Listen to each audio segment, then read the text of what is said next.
Bonjour et bienvenue dans ma vidéo de training du 15 janvier 2015. Donc il est 11h23 heure française et pour ceux qui étaient en marché avant 11h, vous avez pu voir la très belle envolée baissière sur l'ensemble des euh, indices et instruments européens. Voilà. Alors il semblerait que ça vienne de l'euro franc suisse.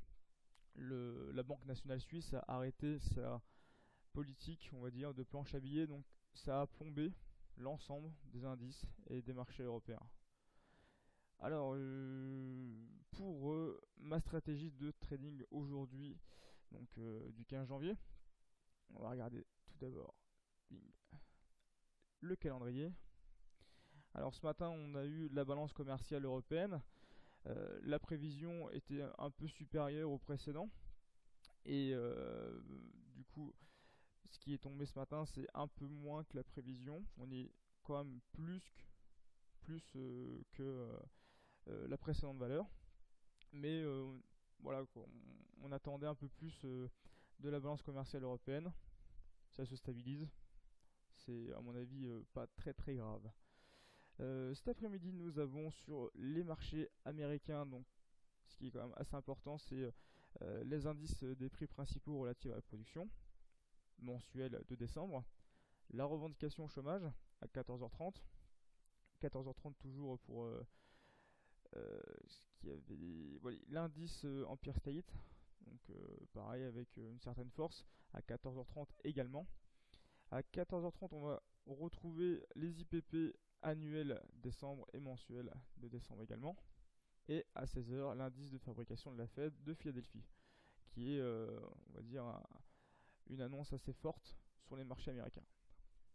Et ce soir, pour les marchés européens, on a le discours de Wenman, président de la Deutsche Bank. Donc pour tous ceux qui traitent le DAX, attention à 18h15 si vous êtes en marché. Voilà. Alors pour ma stratégie d'aujourd'hui sur le DAX, je suis à la baisse. J'attends en fait, j'ai mis un ordre à 9940 pour un take profit à 9885 et un stop loss que j'ai pas placé qui sera à 10 000 points. Voilà. À 10 000 points. Voilà. Donc 10 000 points, pourquoi 10 000 points? C'est le point haut.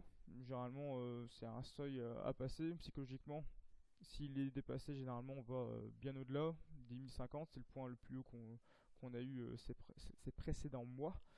Donc c'est la raison pour laquelle j'ai placé mon stop loss à 10 000 points. Et donc le take profit à 9885. Donc là, vous voyez, on est à l'heure actuelle, il est 11h26. On est à l'heure actuelle à 9878,80. Donc c'est une valeur qu'on touche assez régulièrement depuis quelques jours. C'est la raison pour laquelle j'ai mis un take profit à ce niveau.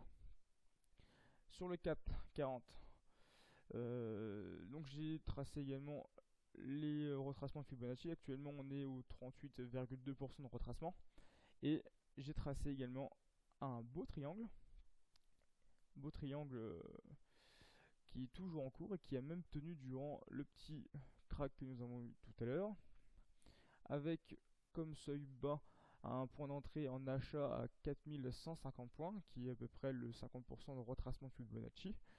Et un ordre différé en vente, celui-ci à 4295 et qui est légèrement au-dessus du 23,6% de retracement et qui est surtout, les deux sont dans mon triangle, voilà, à l'heure actuelle.